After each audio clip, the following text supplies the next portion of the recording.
na ang kayamanan ng iyong bahay. Oh, bakit nangihingi ka pa ng love offering? Ba't nangihingi ka pa ng love offering? Puno na pala ng kayamanan yung bahay mo. Lalabas, swapang ka. Di ba? Ang mga apostol, pinayaman na pala sila ng Diyos. Ba't humihingi sila ng abuluyan sa miyembro? Mayaman na pala sila. Alam mo ako, pag akong mayaman at punong-puno ang bahay ko ng kayamanan, huwag kayong mag-aabulo mga kapatid. Stop! Magandang araw po sa inyong lahat, Sir JR po ng Usap-Usap University, and we are back na naman po mga ka-youth sa atin pong channel. And sa mga baguhan po, para sa mga hindi nakakaalam, ang atin pong ginagawa sa Youth, tayo po ay nanonood ng mga religious discussions, mga preachings, mga sermons. And for this episode, of course, dahil tayo po ay based sa ating mga tema, mga topic po natin, ang recent po natin na topic is patungkol po sa bayan ng Diyos. So ang episode na ito, actually, we are grateful to Brother Clark kasi ito sa mga nasa arkibo niya sa mahabang panahon, and we are glad that he shared this with us. Ang title daw po ng episode na ito ay patungkol nga sa bayan ng Diyos, a criteria or something like that. So we were told by our staff na yun daw yung parang idea dito sa video na ito. And as mentioned mga ka-youth, ito ay parte ng parang continuation ng ating discussion kasi meron na po tayo na-discuss dati yung Israel ba ang bayan ng Diyos, at ito nga po ay related pa rin po dyan. Sa akin po background sa pag-aanalisa, ako po ay dating university debater mula po sa MSU IIT sa loob po ng 3 taon. Ako rin po ay nakapagdebate sa ABS-CBN News Channel at ako ay member ng isang international public speaking organization, ang Toastmasters International. Mga ka-youth, paunang paalala lang po, hindi po ako mangaral, hindi ako preacher ha, at hindi din po ako member ng MCGI. So sa mga members po, sana po wag po kayo magalit if there are parts na I will agree to what I'm hearing and I may also disagree to what I'm hearing mga ka-youth. Ang sa akin lang naman po, as I am watching this in real time, I just have to make sure that I'm giving my honest and genuine po na mga first impressions dahil I am watching this for the first time mga ka-youth. Sa lahat po ng mga viewers natin, maraming salamat po sa mga nagsasubscribe. Ayan, at ang atin pong tuition fee sa atin pong university is yung inyo pong pag-like mga ka-youth. Malit na bagay man po yan, napakalaking bagay na po yan para sa channel. When you do that, you're actually suggesting, you are recommending our content sa iba pa pong mga viewers ng YouTube. So, if everything now is ready, let us watch this video together. Sabayan niyo po ako mga ka-youth. Let's go! Ngayon, itong mga charismatic at mga born again na sasabi, wala na raw kailangan magandang mabuting gawa. Paano malalaman nila yung mabuti? They are not even interested in knowing so. Bakit? Hindi na raw kailangan yun. It is not a necessity. Halimbawa, nagluluto ka ng adobo. O, ganito yon. Ang main ingredient ng adobo, suka. Walang adobo, walang suka. Pag walang suka, pinangatan labas niya. Ang pinaka main ingredient ng adobo, suka. Inevitable yon. Hindi pwedeng alisin yon. Otherwise, maiiba ang luto mo. Ang Kapampangan, mayroon lutong adobo. Nilalagyan nila ng bawang, paminta, laurel, at pagkatapos sibuyas. Alam nyo, yung sibuyas, it is not a necessity for an adobo. Ayan. Pero pwedeng lagyan ng sibuyas. Ang adobong Kapampangan may sibuyas at may konting asukal. Ayun. Ngayon, pwedeng wala yung optional yun, yung asukal at saka yung sibuyas. Kung ikaw ay nag-aaral ng luto, pag sinabing optional, di ka na masyado interesado ron. Siyempre, yung main ingredients ang aalamin mo. Ganon din naman sa kaligtasan. Hindi na pala kailangan ng mabuting gawa. Aalamin pa ba ng mga charismatic-matic na yun yung mabuti? Hindi na. They will have no time for it because as they see it, hindi na kailangan yung mabuting gawa. Basta tanggapin mo na lang si Kristo bilang Diyos at Panginoon na sarili mo. Ayan. Ayon sa ating paksa, merong bayan na nakakaalam ng mabuti at nagtitiwalang Diyos lamang ang mabuti. Yung bayan na yon na nagsikap nakaalam ng mabuti at nagtitiwalang Diyos lang ang mabuti, yun ang tunay na bayan ng Diyos ayon sa Biblia. Alin yun? Yun ang pag-aralan natin mga kapatid. Pasisimulan natin ang isang paksa nito, walang tigil hanggang matapos. Ang bayan na yun na nakakaalam ng mabuti at nagtitiwalang Diyos lang ang mabuti. At sila ang tunay na bayan ng Diyos. Bakit ganon? Umpisahan natin ang ating pag-aaral. Ano Ganun tayo kung mag-aaral eh. Ang tanong natin, ano, bakit, paano? Yun ang paghanap ng totoo eh. Ano, bakit, paano, alin. Yun ang naghahanap ng totoo. Tatanong ka sa Diyos. Hindi naman kailangan ikaw mag-invento eh. Tatanungin mo na lang, nandito na. Parang ganito. Gahanap ka. Saan ang bahay ni Mang Pedro? Tatanungin mo sa nakakaalam, saan ang bahay ni Mang Pedro? Ang gagawin nung magtuturo, hindi siya gagawa ng bahay dahil may bahay na si Mang Pedro eh. Tuturo na lang niya ang kamay niya, sabi niya, ayun ang bahay ni Mang Pedro. Ready na yung bahay ni Mang Pedro. Tinitira na ni Mang Pedro.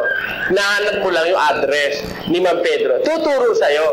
Yung magtuturo, hindi nagagawa ng bahay. Meron ng bahay, tuturo na lang. He will stretch out his hand and show you, yun ikaw ang bahay ni Mang Pedro. Ganon din naman sa Biblia. Tayo, gumagawa tayo ng tanong. Iniisip natin yung tanong ng kapwa-tao. Ang sagot nasa Biblia, ang tanong natin ganito, ano ang paniniwala ng bayan ng Diyos ukol sa mabuti? Tayo ba kapareho ng charismatic, hindi na raw kailangan ng mabuti? Hindi mabuting gawa, hindi na kailangan. Ano ang paniniwala natin ukol sa mabuti? Pakinggan nyo sa Lucas 18:18 hanggang 19. Ganito ang mababasa natin sa kasulatan, mga kapatid.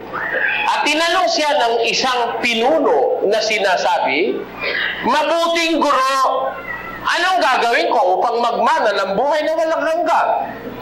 At sinabi sa kanya ni Jesus, bakit mo ako tinatawag na mabuti? Walang mabuti, kundi isa.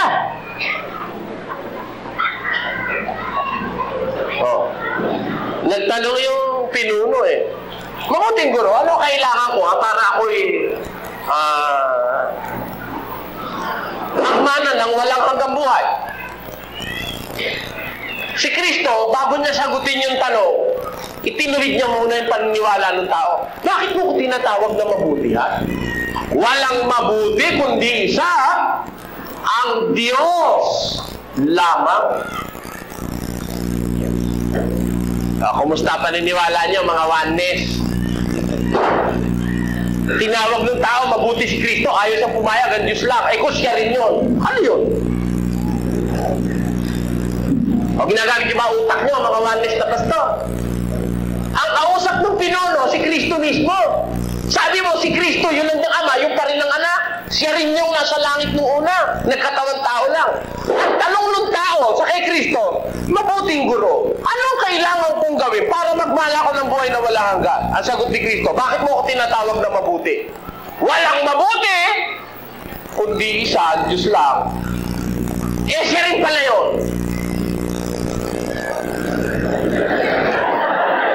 Naintindihan niyo? Meron bagay kahit hindi mo paliwanag, pag matalino kausap ko, naintindihan eh. Kung siya yun, bakit naman tumanggi siya, hindi siya mabuti? Niluloko niya ba yung tao? Hindi matino isip ng Kristo niyo, no? Yung Kristo ng mga oneness, yung dating Kristo ni kapatid na Maria Manlangit, hindi matino isip. Bakit? Siya na rin pala yung ama. Nung tawagin siyang mabuti, ayaw niyang pumayag dahil isa lang daw ang mabuti, yung ama, siya rin pala yun. Etc. etc. etc. Ayun. Sa matalino nakikinig, naintindihan yung punto ko. Kaya doon sa salita ni Kristo, bakit mo ako tinatawag na mabuti? Isa lang ang mabuti. Walang mabuti kundi isa. Ang Diyos lang. Yun lang ang mabuti. Teka muna. Panginoong Jesucristo, ikaw ba hindi mabuti? Sabi mo, walang mabuti kundi isa, ang Diyos lang. Ikaw ba hindi mabuti? Basahin nga natin sa 10:11 ng Juan. Pakinggan nyo ang sinasabi kay Juan 10:11. Babasa ko, ano? At sinabi ni Jesus, ako ang mabuting pastor. Ibinibigay ng mabuting pastor ang kanyang buhay dahil sa mga tupa. O, kita mo, dito. Siya ngayon ang may pahayag. Ako ang mabuting pastor. May mabuti pala siyang pastor. Eh, bakit kanina nung tawagin siyang mabuting guro? Ayaw niyang patawag na mabuting guro. Sabi niya, iisa lang ang mabuti. Ang ama lang. Bakit ngayon sinasabi niya rito, ako ang mabuting pastor. Ibinibigay ng mabuting pastor ang kanyang buhay dahil sa mga tupa. O ano ngayon yun? Kasi, intindihin nyo mga kapatid, mga kaibigan, mga kapitbahay, mga kapwa-tao, mga kalaban, mga kaibigan, eto, intindihin nyo. Nang tawagin si Kristo, mabuting guro, nagpakilala siya na, bakit mo tinatawag na mabuti? Isa lang ang mabuti. Ang Diyos lang. Ayan. Ayaw niyang patawag na mabuting guro. Ba't kaya, Panginoon Kristo, ba't naman ayaw mong patawag na mabuting guro? Miyam-miyam konti, tinawag mo sarili mo mabuting pastor. Bakit? Imbestigahin natin ang Panginoon. Tingnan natin kung sino nga ang mali. Kung yung Diyos, kung si Kristo, o kung yung nagbabasa ng Biblia, na nagkakakontra-kontra raw ang Biblia. Ang Biblia raw, mali-mali, kontra-kontradiksyon.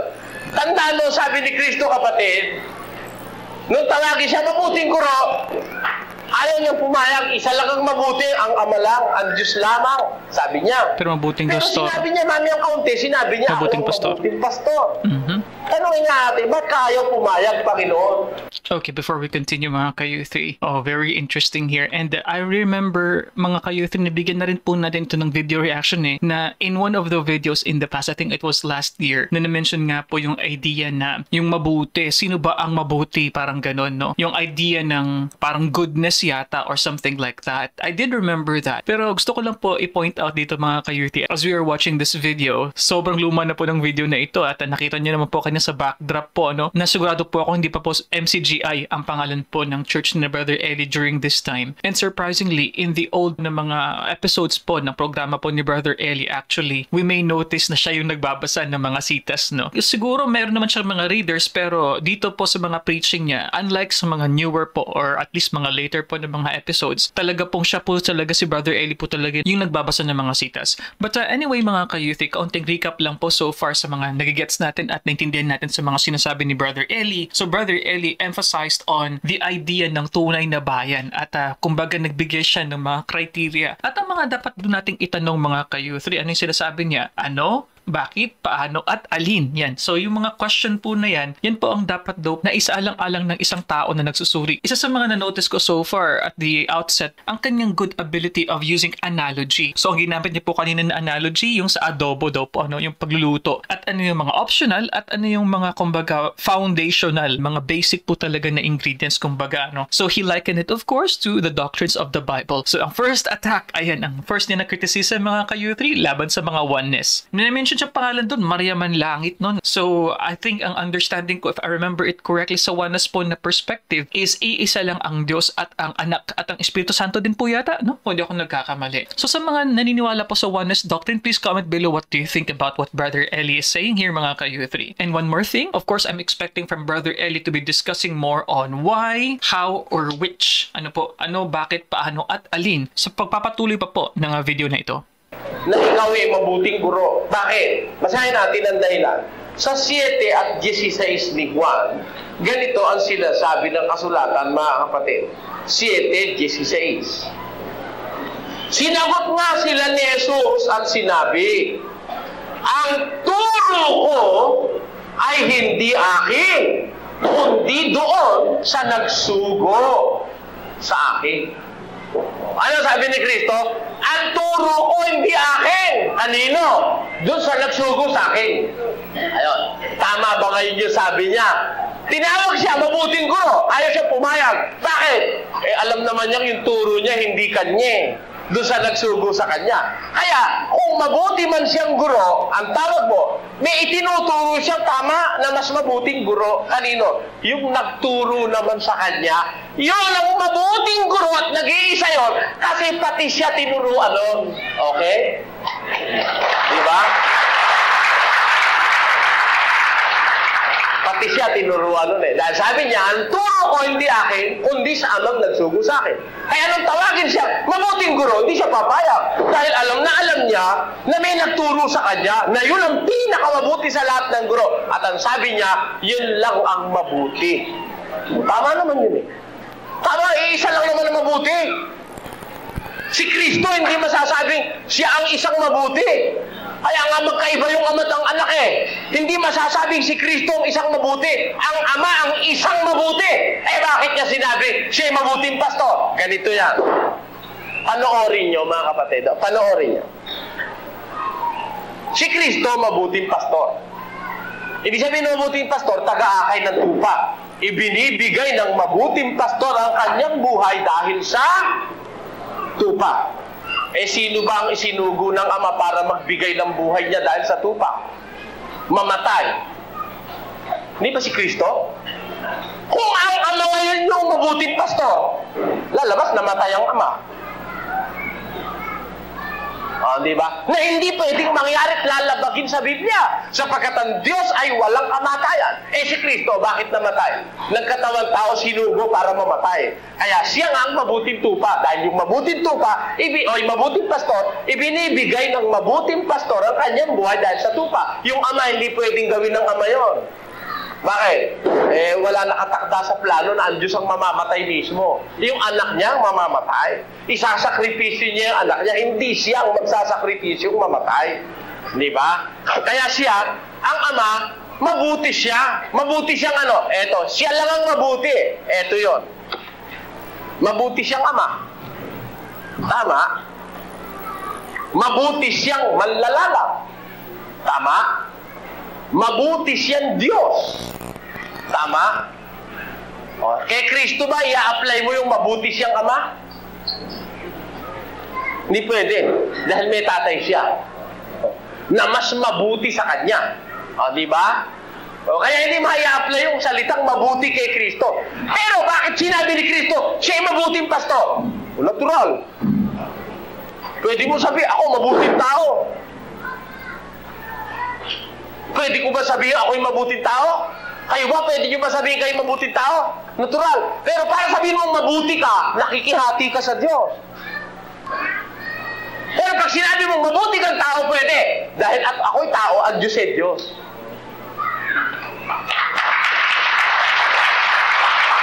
Nakukuha niyo ang punto. Punto, mga kapatid. Halimbawa, sabihin mo, ako'y mabuting ina. Pwede. Hindi mo inaagawan ng Diyos dahil ang Diyos ay hindi ina.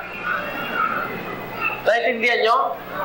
Yung adjective na mabuti, magagamit yun in different places, in different circumstances. Pero pag hindi mo dudugtungan at gagawin mong noun yung mabuti, it cannot serve your purpose. Naintindihan nyo? Ang paggamit ng mabuti ron, walang mabuti kundi isa, ang Diyos lamang. Yung mabuti na yon, noun. Pero yung mabuti, if you are going to use it as an adjective, pwede. Mabuting kapitbahay. Hindi mo inaagawan ng Diyos. Pero pagka sinabi mong mabuti lang, walang kapitbahay, ikaw mabuti ka, labag yon. Lalabagin mo, sinabing aral ni Kristo, na iisa lang ang mabuti, ang Diyos lamang. Kaya huwag niyong gagamitin kailanman, mga kapatid, yung salitang mabuti sa isang hindi espesipikadong pamamaraan. Halimbawa, sinabi ko, mabuti kang anak. Ayun, okay yun. Mabuti kang kapitbahay. Ayun, okay yun. Mabuti kang asawa. Yan, okay yan. Pero pag sinabi ko, mabuti ka, mali. Iisa lang ang mabuti, ang Diyos lamang. Nakuha niyo, mga kapatid? Paano po mga ka-youth pag tinanong, kumusta ka? Mabuti? Kasi di ba po, very common po yun na pagsagot sa atin sa Pilipinas, kumusta? Mabuti! So kasi pag sinasabi kasi natin na ikaw ay mabuti, di ba adjective naman po yun? So you are kind, you are good. Pero ang tinutukoy po ni Brother Eli, since good as in the context of being a noun, siguro pag sinabi mong ikaw ang mabuti. So sa ganun po siguro na perspective, ano po, pero dahil ang paggamit mo in describing something or someone as being kind, which is not the noun form but adjective, ano ba yan? Pang-uri, di ba po? So hindi naman po siguro masama, ano? Pag sinabi mo na ang something is mabuti. Pag ikaw ang mabuti, you're using the word ang, which is a particle before the noun form. So may ganun pong tinutukoy ni Brother Ed dito. Although looking at Mark here mga ka-U3, if you look at it, sabi ni Jesus na hindi siya ang mabuti, di ba? Kundi ang Diyos lamang. So siguro, I'm guessing this could be a reference by other faiths in questioning the, kumbaga, divinity or deity of Jesus Christ. Kasi he is making here a clear distinction that he is not good. So it's like saying he is not like God and only God is mabuti. Only God is good. Sino nakakuha? Kaya na sabihin ni Kristo, wag mo kong tawaging mabuti, isa lang ang mabuti, ang Ama lang, ang Diyos lang ang mabuti. Pero ako, mabuti akong pastor. Pwede itawag kay Kristo, mabuti siyang pastor. Talaga naman siyang pastor, ginawa siyang pastor ng kanyang ama. Pero tawagin siyang mabuti. Iisa lang ang kinalalagyan nun. Ang ama lang. Si Kristo ay anak, iisang mabuting ama. Iisang mabuti. Pati si Kristo sakop nung kanyang ama. Ang katunayan, pakinggan nyo sa 14:28 ni Juan, ganito ang ating mababasa, mga kapatid. Narinig ninyo kung paanong sinabi ko sa inyo, papanaw ako at paririto ako sa inyo. Kung ako'y inyong iniibig, kayo'y mga gagalak dahil sa ako'y pasasama, sapagkat ang ama ay lalong dakila kaysa akin. Kita nyo? Ako'y pasasama, sapagkat ang ama lalong dakila kaysa akin. Abay, siya rin pala yung ama, sabi ng mga oneness. Ano yan, nililigaw ka ni Kristo mo. Siya na rin pala yung ama. Sasabihin pa niya, lalong dakila ang ama. Sasabihin pa niya, walang mabuti, kundi yung isa lang na yun. Kaya maling-mali ang pakahulugan ng oneness sa Biblia. Mali yan. Magsisi na kayo, mga pastor ng demonyo. Mga manluluko. Hindi nyo inuunawa yung salita Unawa yung salita, magkaiba yung sila kay magsisiinom ng lason. Kaysa doon sa makakainom. Pagka uminom ka, sinadya mo, tinutokso mo ang Diyos. Kaya sabi ni Satanas kay Kristo, kung ikaw anak ng Diyos, magpatihulog ka. Sabi naman niya, aalalayan ka niya. Di mo patihulog ka? Sagot ni Kristo, nasusulat. Huwag mong tutuksoin ang Panginoon mong Diyos. Bakit? Panunokso sa Diyos yung magpatihulog ka. Hindi baling mahulog ka, huwag kang magpapatihulog sapagkat tinutokso mo ang Diyos. Ayun, naintindihan nyo? Iba yung nagpatihulog kaysa sa nahulog. Iba yung uminom kaysa sa inom. Ayun. Yun ang dapat natin makita. Ngayon, yung mga pastor, lalo na yung mga hindi nakakaintindi ng Tagalog, awa-awa miyembro, no, mga kapatid. Bakit hindi kinukuha yung unawa sa salita? Hindi nila kumbaga sa isang scientifico, hindi nila dinidecipher yung kanilang subject. I-decipher mo to know the inner part of an object. Kailangan i-decipher mo. Alamin mo kung ano nasa loob. Tignan mo isa-isa. Ganon. Sabi ni Kristo, walang mabuti kundi ang ama lang, ang Diyos lang. Tama! Wala naman talagang mabuti. Siya lang ang mabuti. Pero si Kristo, pwedeng tawaging mabuting pastor. Gaya ko rin naman, pwede akong sabihin mabuting anak, o mabuting uncle, o kaya'y mabuting mangangaral, pwede. Pero sabihin, ako'y mabuti, tutol ako. Isa lang ang mabuti, ang Diyos lamang. Naintindihan niyo sana ang bagay na yan. Ngayon, yan ang ating paniniwala. Isa lang ang mabuti. Pero, paano nagiging bayan ng Diyos ang isang samahan ng mga tao? Malayo yung tanong, ano? Malayo yung tanong. Isa lang ang mabuti, ang Diyos lang. Paano nagiging bayan ng Diyos ang isang samahan ng tao? Alamin natin. Babasa tayo sa Tito 2:14. Ganito, 1:14. Ganito ang sinasabi ng kasulatan. Pakinggan nyo sa Tito 1:14.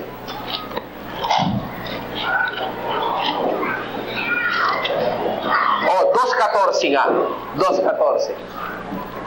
Na siyang nagbigay ng kanyang sarili dahil sa atin, upang tayo'y matubos niya sa lahat ng mga kasamaan at malinis niya sa kanyang sarili ang bayang, ulitin ko, pinakikinggan niyo ba? Upang malinis ang wika niya sa lahat ng mga kasamaan at malinis niya sa kanyang sarili ang bayang masikap sa mabubuting gawa upang maging kanyang sariling pag-aari. Paano nagiging sa bayan ng Diyos ang isang samahan ng tao? Upang ang wika malinis niya sa kanyang sarili, ang bayang masikap sa mabubuting gawa, upang maging kanyang sariling pag-aari. Paano nagiging sa Diyos ang isang samahan ng tao kung tayo'y masumpungang masikap sa mabubuting gawa. Kailangan pala para tayo maging sa Diyos masikap tayo sa mabubuting gawa. Ulitin natin. Paulit mo nga, kapatid na sa 2.14, baka nagkamali ako ng pagbasa. Pakinggan nyo, 2.14 ng Tito. Na siyang nagbigay ng kanyang sarili dahil sa atin, upang tayo'y matubos niya sa lahat ng mga kasamaan, at malinis niya sa kanyang sarili ang bayang masikap sa mabubuting gawa, upang maging kanyang sariling pag-aari. Yung salitang upang, nagpapakilala ng purpose o ng layunin. Upang maging kanyang sariling pag-aari para maging sa Diyos ang isang bayan, kailangang masikap yung bayan sa mabubuting gawa. Matutupad kaya ito sa charismatic? Sa mga born again? Pwede ba to? Pwede ba yun? Yung palang bayang sa Diyos masikap sa mabubuting gawa yung charismatic hindi na raw kailangan ng mabuting gawa Yung nakadiskusyon natin dito sa Telaksan, sa Makabebe. Yung nakadiskusyon po apostol doon sa Marikina.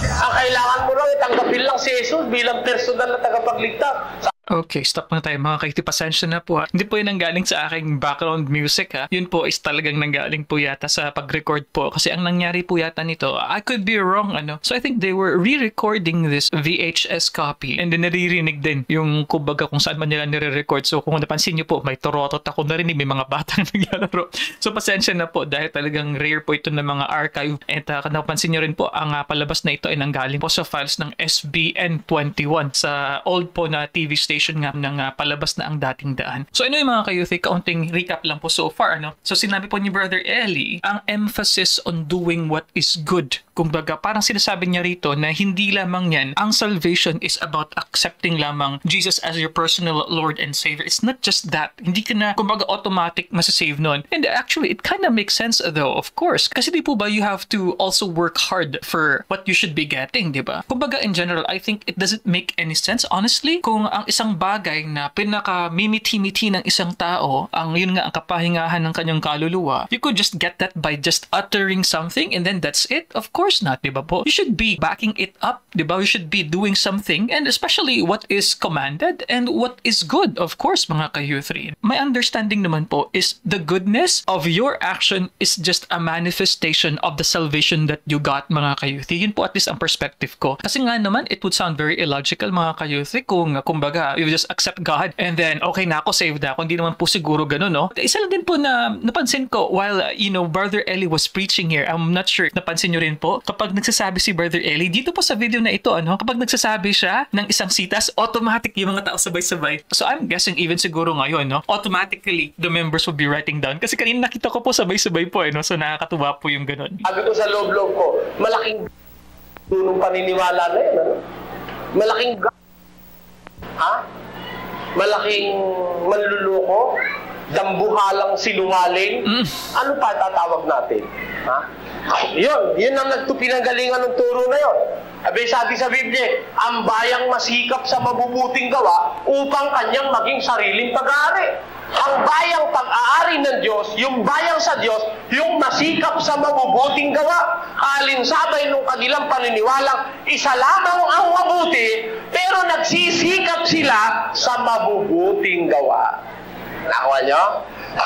Bagaman may paniniwala sila, isa lamang ang mabuti, kalinsabay nung paniwala nilang isa lang ang mabuti, nagsisikap sila sa mabubuting gawa. Paano sila nakakapagmantini ng mabubuting gawa sa kanilang buhay? Pakinggan nyo sa isang talata ng 2 Timoteo sa 3 at 17. Babasahin natin ang talata. Ganito po ang sinasabi.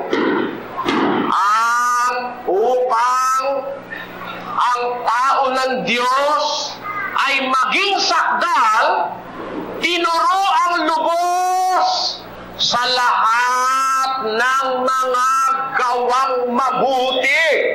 Uulitin ko. Mga born again daw kayo. Sabi nyo, kaya nilalagyan ko ng daw, di ako naniniwala eh. O ano sabi ng Biblia sa inyo? Babasahin ko. Upang ang tao ng Diyos ay maging sakdal, tinuro ang lubos sa lahat ng mga gawang mabuti. Alam ba nila mabuti? Alam nila. Alam ba? Allah. Tinuro ang lubos sa lahat ng gawang mabuti yung tao ng Diyos eh. Kaya yung lalaki ng Diyos, yung babae ng Diyos, yung dalagang sa Diyos, yung binatang sa Diyos, yung batang sa Diyos, tinuro ang lubos sa lahat ng mga gawang mabuti. Pag tinuro ang lubos sa lahat ng gawang mabuti, walang mabuti, hindi nila alam. Okay? Lahat ng gawang mabuti, tinuro. Meron ba silang mabuti hindi alam? Lubos na lubos. Ayun. Kaya, pwede siyang maging mabuting ama ng tahanan.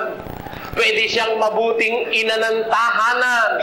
Pwede siyang mabuting anak. Pwede siyang mabuting ina. Kapatid, pwede siyang mabuting biyanang. Pwede siyang mabuting hipag, bayaw, inale. Pwede siyang mabuting amain. Pwede siyang mabuting kamag-anak sapagkat ang tao ng Diyos para maging sakdal. Tinuro ang lubos sa lahat ng mga gawang mabuti. Nowhere in the Biblia, in the Bible, na pwede mong sabihin, hindi na kailangan niyang mabuting gawa. Saan mo mababasa yun? Tanda? Ibig sabihin, kinukontra ng Biblia sarili niya. Sabi ng Biblia, yung tao ng Diyos, tinuruan lubos sa lahat ng gawang mabuti. Kaya pati pananamit, kung paano yung mabuti, yun ang tinuturo eh. Pati pananamit, pati pagkain, pati pag-inom. Tinuturo ng Diyos lahat ng gawang mabuti sa Biblia, makikita mo eh. O sige nga, magpakita nga kayo sa akin ng mabuting gawa wala sa Biblia. Sabihin mo sa akin ng mabuting gawa, babasahin ko sa Biblia. Mabuti ba yung kapitbahay mo, bigyan mo na isang tasang tinola? Mabuti ba yun? Sige, tanong ko sa inyo. Yung kapitbahay mo nahihirapan, bigyan mo isang tasang tinola, mabuti ba o hindi? O, sa Biblia ba may tinola? Sino sabi sa inyo walang tinola sa Biblia?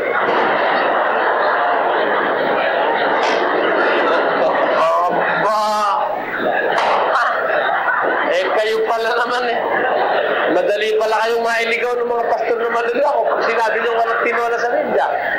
O sa Biblia ba may mababasa ang palaya? Wala. Pero may mababasa ako ang palaya. Sabi sa Biblia, kakanin nyo ang mapapait na gulay. Ano ba yung ampalaya? Gulay ba o hindi? Mapait ba o hindi? As may ampalaya ba? Wala. May ginisang ampalaya. Nasa Biblia yon. Kita nyo? Yung tinola, mabuti bang bigyan mo yung kapitbahay mo ng tinola? Walang mababasa ka sa Biblia. Sino sabi sa'yo? Ang sabi sa Biblia, ang kapitbahay na malapit, mas maigi kaysa sa kapatid na malayo. Kita mo na. Di kasama na tinola ron. Paano nasama? Kasama ron. Kasi sabi ng Biblia, yung kapitbahay na malapit, mas maigi kaysa sa kapatid na malayo. May kapatid ka nga, nasa Nueva Ecija. Yung kapitbahay mo, katabi mo rin sa apalit. Pag nanigas ka, sino unang pupunta sa'yo? Kapitbahay mo. Kaya para puntahan ka, huwag mo kakalimutan pag nagluluto ka ng tinola. Kita mo na yan. Sabi ko sa'yo eh. Tatabihin mo lang nasa Biblia yon. Lahat ng mabuting gawa na gagawin mo sa tao at sa kapwa mo tao, nasa Biblia. Walang mabuting gawa, wala sa Biblia. Pati yung pakikisama sa kapitbahay, pag-alaala sa mga kasiping mong bahay, nasa Biblia yon. Ganon din naman mga kapatid, ang ibig ko sabihin sa inyo. Yung mabuting gawa, napakarami nun. Napakarami at ang lahat ng mabuting gawa, gusto ng Diyos matutunan ng mga lingkod niya. Kaya sabi ng Biblia, ang tao ng Diyos upang maging sakdal, tinuro ang lubos sa lahat ng mga gawang mabuti. Antikristo ang pastor na magsasabi na hindi kailangan ng mabuting gawa. Antikristo sa demonyo, manluloko ang ganyang mga mangaral. Ang mga bagay ngang ito, mga kapatid, ay inianyo ko sa halimbawa sa aking sarili at kay Apolos dahil sa inyo upang sa amin mga tuto kayo na huwag magsigit sa mga bagay na nangasusulat. Ano ang dapat matutunan ng miyembro? Matuto kayo, sabi ni Pablo sa mga Kristiyano sa Korinto, huwag hihigit sa mga bagay na nasusulat. May kailangan ang matutunan mo, pati abuloy nakasulat. Nakasulat ba yan love offering? Halinga. Sige nga. Sulat ba love offering? Patunayan mo nga may love offering sa Biblia. Saan mo nakuha yung past offering? Past offering. Saan mo nakita yung abuloy ng Santa Cena? Abuloy ng Huwebes? Abuloy ng Mr. and Mrs.? Abuloy ng Division? Abuloy sa anibersaryo? Saan mo napagkuha yan? Meron ba niyan? Wala. Iginagaranti ako, lalamunan kong nag-iisa. Lahat ng pastor na humihingi ng abuloy ng Huwebes, tawagin nyo. Patutunayan ko, wala sa Biblia ang abuloy ng Huwebes. Kung wala sa Biblia, dinadagdagan nyo yung nakasulat. Kung dinadagdagan nyo, nagpapayamang kayo. Di ba? Nagtitipon ba kayo? Hindi. Nagtitipon nga. Ang bawal ni Kristo yan. Pero halimbawa, tapat kang nangangaral na salita ng Diyos, biglang-bigla na lang pinayaman ka ng Diyos. Aba, iba yun. Kaya itong mga ito nakikinig uli-uli, pagpapalag kayo, mga pastor ng matik-matik, pagpapalag kayo, unawain niyo sinasabi ko. Bakit ikaw pwede? Masama ba ikaw yumaman? Hindi ka, masama. Talaga naman hindi naman masama yumaman Ang masama na sinasabi ko, masamang magpayaman ang pastor. Pero yumaman, hindi masama. Kami ngayon mayayaman Dito, hindi lang ako mayaman. Pati lahat ng miyembro dito, yung mga mayayaman lahat, pakinggan nyo sa isang talata. Sa isang talata ng unang Korinto, babasahin ko po ang Kapitulo 1 at ang versikulo 4. Pakinggan nyo. Dito lahat po kami mayayaman. Eto, babasahin ko. Nagpapasalamat ako lagi sa aking Diyos tungkol sa inyo dahil sa biyaya ng Diyos na ipinagkaloob sa inyo sa pamamagitan ni Kristo Jesus na kayo, sabi sa mga Kristiyano, kayo ay pinayaman sa Kanya. Mayayaman ba? Mayaman. Ulitin natin. Nagpapasalamat ako lagi sa aking Diyos tungkol sa inyo dahil sa biyaya ng Diyos na ipinagkaloob sa inyo sa pamamagitan ni Kristo Jesus na kayo ay pinayaman sa Kanya sa lahat ng mga bagay, sa lahat ng pananalita at sa lahat ng kaalaman. Mayaman ba, Kristiyano? Mayaman. Anong klaseng kayamanan? Sa lahat ng pananalita at sa lahat ng kaalaman. Hindi sinabi sa lahat ng pag-aari. Hindi. Kaya kami, mayayaman. Binasa mo sa Biblia. Kung ikaw ay tapat sa Diyos, payayamanin ka. Tama. Pinayayaman ng Kristiyano. O ngayon, ang tanong, ang usapay ganito. Binasa mo yun sa Biblia. Ang basa ganito. Ang bahay ng mayama, ng matuwid na tao, napupuno ng kayamanan. Ang bahay ng masama, napupuno ng kabagabagan. Ayun. Aba nung mabasa. Ayan, masama ba kayo maman, mga kapatid? Sabi ka ng Biblia, ang bahay ng matuwid na pupuno ng kayamanan. Tama yun. Mali lang ang kukote mo nung maintindihan mo mali. Bakit? Akala mo, yung bahay ng matuwid na pupuno ng kayamanan, ang kahulugan ng napupuno ng kayamanan ay kayamanan literal. Mali! Mali! Ang bahay ng matuwid napupuno ng kayamanan, sabi ng Diyos. Tanungin mo sa Diyos, Diyos, ano ang kayamanan yon? Ha? Bakit? Yun ang mga matutuwid mo lingkod, pati si Maria at si Jose, mahirap. Hindi punong-puno ng kayamanan ng bahay, ng mga ginto, ng mga alahas, hindi ganon. Hindi punong-puno. Otherwise, matuwid ka pala. Puno na ang kayamanan ng iyong bahay. Bakit nanghihingi ka pa ng love offering? Ha? Ba't nanghihingi ka ka pala mo, puno na pala ng kayamanan yung bahay mo. Lalabas, swapang ka. Di ba? Ang mga apostol, pinayaman na pala sila ng Diyos. Ba't humihingi sila ng abuluyan sa miyembro? Mayaman na pala sila. Alam mo ako, pag akong mayaman at punong-puno ang bahay ko ng kayamanan, huwag kayong mag-aabuloy mga kapatid. Stop!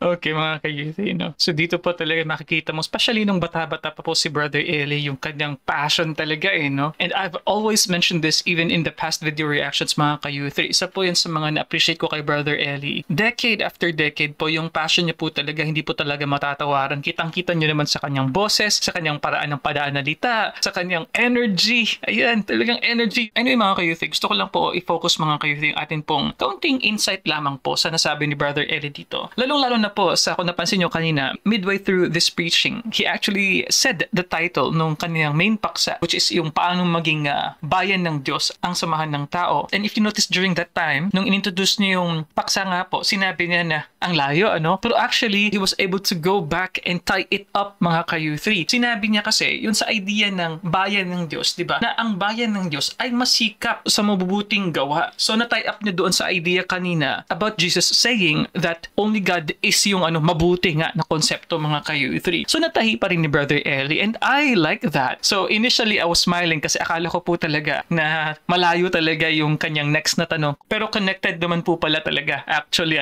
Although gusto ko lang po magbigay ng kaunting insight doon po sa idea ng kabutihan na lahat na daw po ng kabutihan ay nasa Biblia. One of the criticisms about the Bible mga ka-U3 sa Amerika in their quote-unquote race wars mga ka-U3 is yung pagiging seemingly silent ng Biblia sa idea ng slavery o ang pag-prohibit nito openly. Dahil po, kung makikita niyo po yun, even sa Revelation, yung word na slave, New Testament and Old Testament po, it seems to me that slavery was, kumbaga parang recognized, in a lot of ways tolerated, mga ka-U3. This is very, very technical, mga ka-U3. And it's also something that concerns me, especially po sa perspective ng Western, dahil syempre po, napakalaki po na issue yan. In fact, maalala ko sa pelikula, for example, the 12 Years a Slave, ginagamit ang Biblia sa pagkontrol ng mga African-American slaves po sa Amerika during those times mga ka-U3. So, I'm not sure if may patient po si Brother Eli about this, but I'm guessing maybe wala rin dahil hindi po ito nakakontextualize sa ating lipunan in the light of slavery and slave trade sa US mga ka-U3.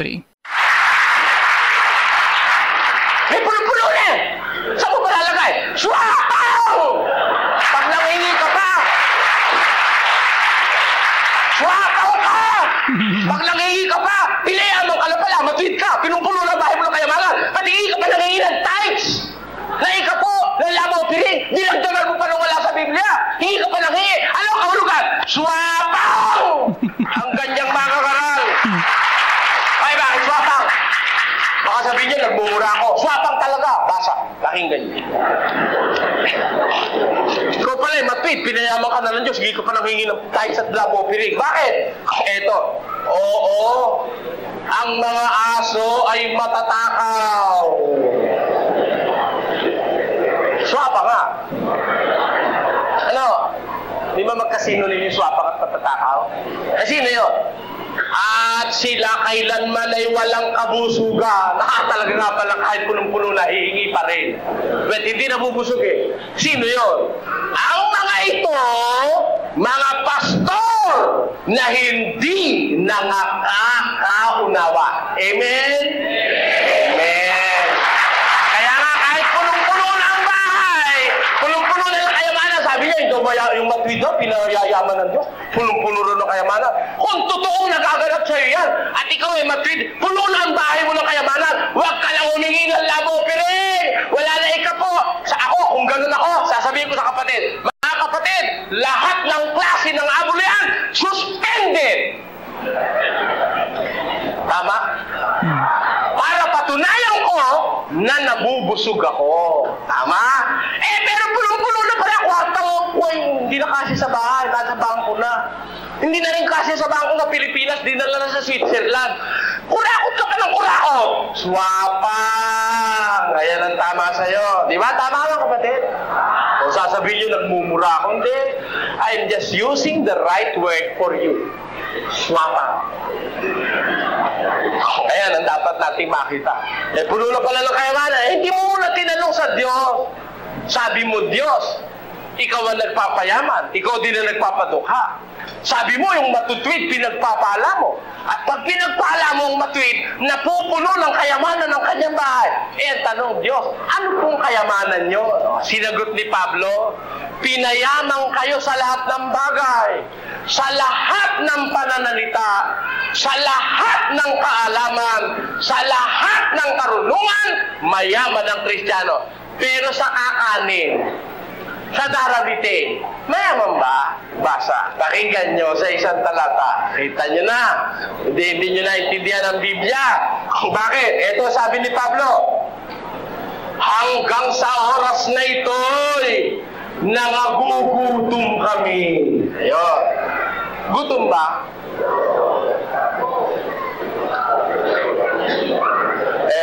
Maaari, pagka sinabi mo ito, mayayaman na, marahil laman ng pigitin, nagugutom, sira na lang ang ulo. Biro mo, marahil na pa ng pera marahil kayaman, nagugutom pa. Sabi ng Biblia, yung mga Kristiyano noong una, hanggang sa oras na ito, nangagugutom kami. Mga hubad, nangauuhaw, mga hubad, at mga tinampal, at wala kaming tiyak na tahanan. Paano mapupuno yung tahanan niya? Wala pala siya tiyak na tahanan. Okay? Naintindihan niyo ba yung katangahan ng nagsasalita na yun, mga kapatid? Ito, mga tunay na Kristiyano. Tapat sa Diyos. Walaan ang buhay dahil sa gawain. Pero sabi niya, hanggang sa mga oras na ito, nangagugutom kami, mga hupag, mga tinampal, wala kaming tiyak na tahanan, at kami nangagpapagal na nagsisigawa ng aming sariling mga kamay. Bagaman inuupasala, kami nangagpapala. Bagaman pinag-uusig, nangagtitiis kami.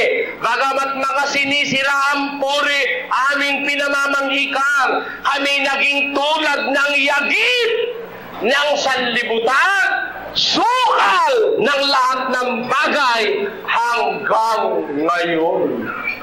Hanggang kaila. Ang nakasulat hanggang ngayon Kaya pag binasa mo ito ngayon, hanggang ngayon. Pag binasa mo ito bukas, hanggang ngayon. Pag binasa mo ito hanggang malapit na ang katapusan ng mundo, hanggang ngayon. Ang Kristiyano, parang yagit ng sanlibutan.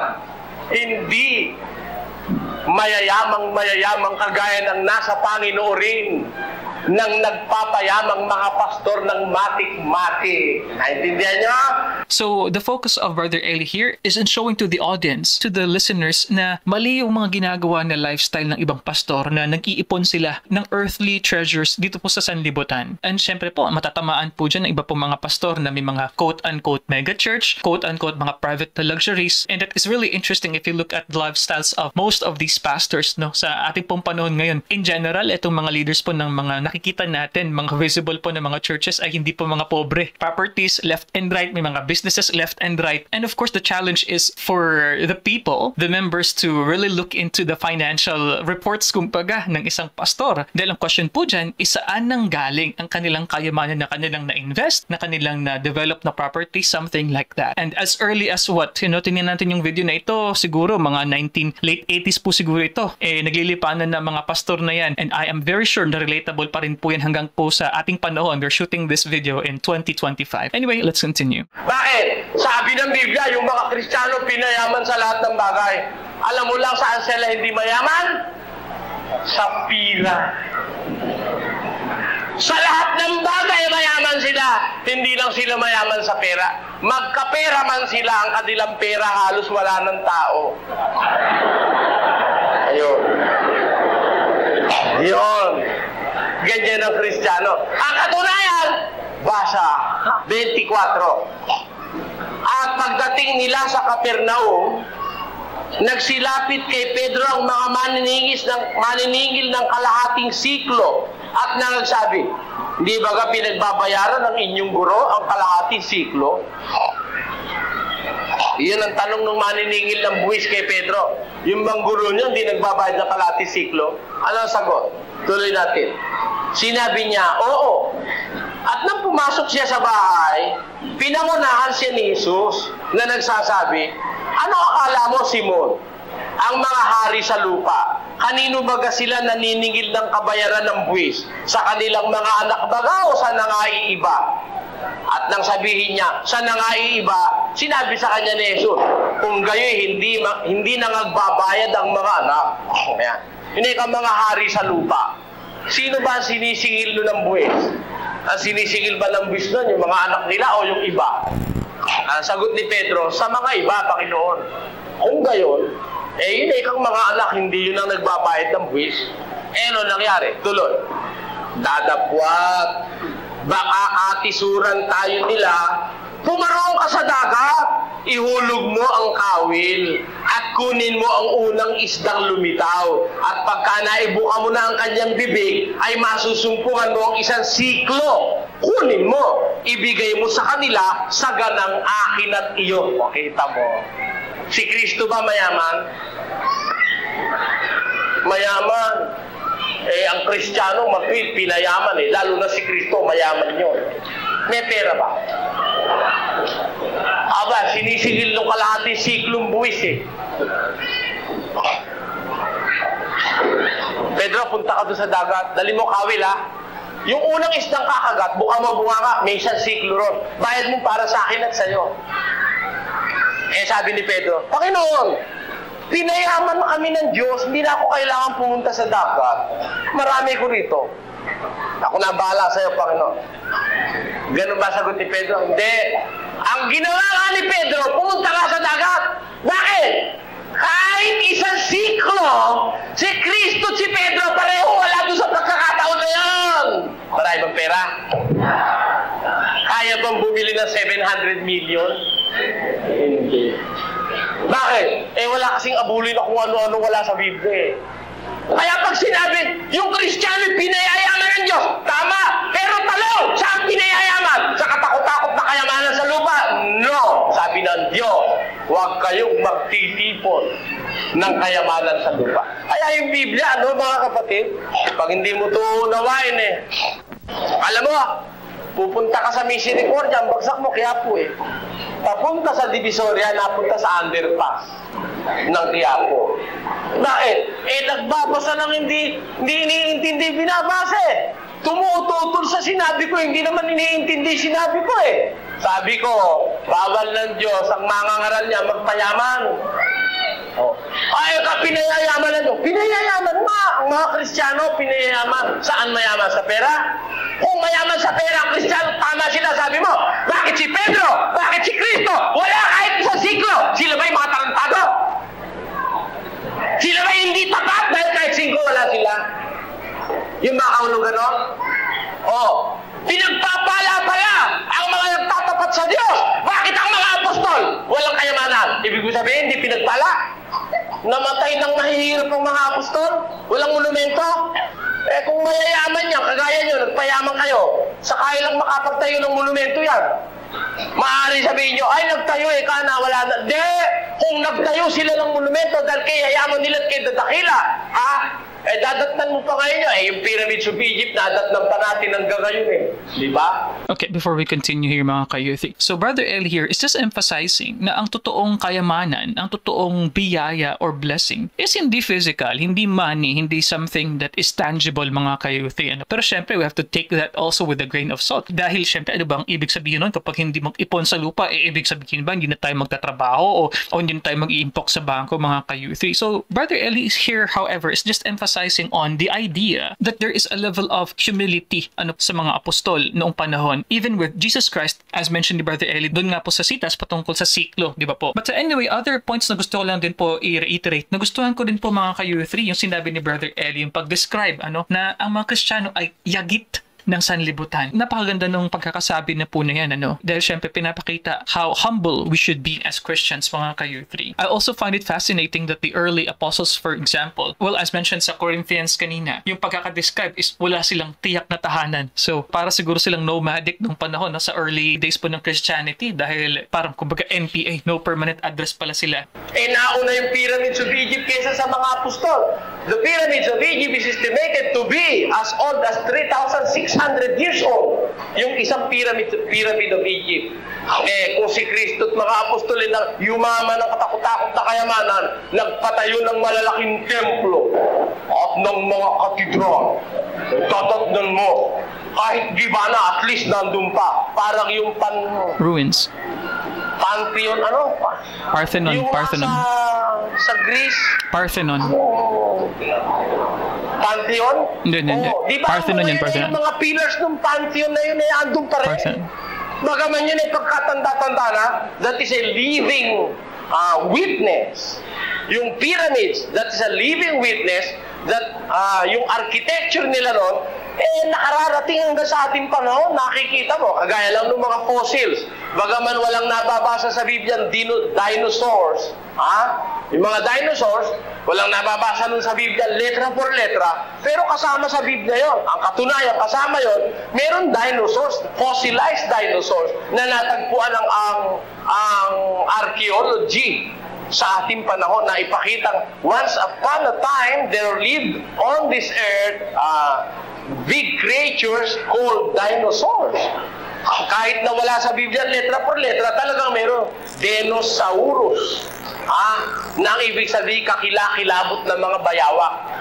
Di ba? Meron nun sa isang panahon. Ganon din naman. Kung ang mga apostol, si Kristo, pinayaman talaga ng kayamanang literal at material, mayayaman ng mga unang Kristiyano, makakakita ka pa ngayon ng community ng mayayamang Kristiyano, kahit na yan ay mga gibana, makikita mo at least ang traces niyan. Pero, walang traces na si Kristo'y nagtayo, nagpagkalalaking mga tabernakulo at mga templo at mga katedral, kinuha sa tao, kinuha sa abuloy, pagkatapos yumaman at siya ngayon ay kayaman-yaman, mahirap mo nang i-approach, hindi mo makausap dahil mayamang-mayaman na. Meron bang ganyan nangyari sa panahon ni Kristo? Wala. Hindi sila nagpayaman sa relihiyon. Hindi po ako tutol na yumaman ang isang tao. Huwag sa relihiyon. Huwag. Kung pinayaman ka ng Diyos, abay, mainam. Pero, nagpayaman ka, kumuha ka ng abuloy na wala sa Biblia, labag sa Diyos yan. Kaya alam nyo yung mabuting gawa, hindi tayo dapat magkulang dyan, mga kapatid. Alam nyo kung bakit hindi tayo dapat magkulang ng mabuting gawa? Kasi ang bayang ng Diyos, para ang isang sama ng tao maging sa Diyos, natawag na talagang bayan ng Diyos, ang sabi sa Biblia, ang bayang masikap sa mabubuting gawa upang kanyang maging sariling pag-aari. Ayan. Paano tayo magiging masikap sa mabuting gawa? Ang mga tao ng Diyos kaupang maging sakdal, tinuro ang lubos sa lahat ng mga gawang mabuti. Okay mga ka-youth, so dyan po nagtatapos ang ating episode ngayon, and I'm very sure na naman po marami po sa ating mga viewers ang magsasabi, bitin, magko-comment na naman po dyan. So mga ka-youth, this is classic. I like this video a lot mga ka-youth, dahil syempre po ito po ay nanggaling sa arkibo ni Brother Clark. Brother Clark, maraming salamat po sa inyo pong mga video files na na-send po sa atin, and I'm guessing this probably was shot maybe early 90s or late 80s po siguro. Napakaluma na po ng file. Pasensya na po kung hindi ganun kaklaro yung video. Actually, nilinis na nga po ng ating video editor yung audio nito, pero medyo maingay pa rin. May parang pumupukpok pa ng mga batang naglalaro. Pero sana naman po ay klaro po pa rin yung boses po ni Brother Eli, which was very, very energetic. And I'm very surprised sa tinis po ng boses ni Brother Eli in the old days, kumbaga, Pero going back, so initially, mga ka-youth, I actually reacted nung sinabi ni Brother Eli kanina after him discussing on the idea of only God is good. Sabi niya agad yung title kanina na paano magiging bayan ng Diyos ang samahan ng tao. And then sinabi niya kanina, ang layo, sabi niya. And then actually, after a couple of minutes, he was able to tie it up. And I was really impressed by that, mga ka-U3. So syempre, ang discussion ni Brother Eli initially was focused on Jesus saying that he is, mabuting pastor, pero hindi siya mabuti. Actually, yung sa sitas nga po kanina, mabuting guro. And with a capital M and G, if I'm not mistaken, mga ka-U3, And then Brother Eli continues to discuss more on the qualities of the current na mga sekta ngayon, lalong-lalo na sa mga matik-matik. So most likely, these are charismatic churches po, mga ka-U3. And syempre po, may criticism din si Brother Eli sa mga oneness din po, And syempre, a little bit on those who are preaching about tithes. Pag tithes na yun na mention ni Brother Eli, alam na po natin yan, heavy po talaga na pagpuna sa mga pastor na napapayaman. Because he equated at the latter part, yung konsepto ng yaman, ang tunay na yaman ng isang Kristiyano, which is not physical, mga ka-U3. And nagustuhan ko rin yung kanyang binigay na example, yung sinabi niya na yung konsepto nga ng siklo, kailangan pa ng kanyang disipulo na pumunta pa, sa laot, something like that, to get more money to pay as a kind of payment for tax, something like that. But mga ka-U3, I really enjoyed this episode. Classic na naman po, So nakakatuwa po makita yung mga old po talaga ng mga source videos natin. And mga ka-U3, lagi ko po yung kumbaga piniplead po sa inyo, if you like this video, sana po ay i-like niyo naman po at mag-comment po kayo sa baba dahil po yung mga recommendations po ninyo, yung pag-like ninyo, malaking tulong po yun para mas marami pa po tayong ma-reach po ng mga viewers dito po sa YouTube. If you don't like this video, you can watch this video over here. You can also watch this playlist over here at kung ikaw ay baguhan pa po sa channel, click yung subscribe dito and click the bell icon for more notifications, mga ka-U3. And I'll see you next time. Maraming salamat po sa panonood. Peace. Bye-bye.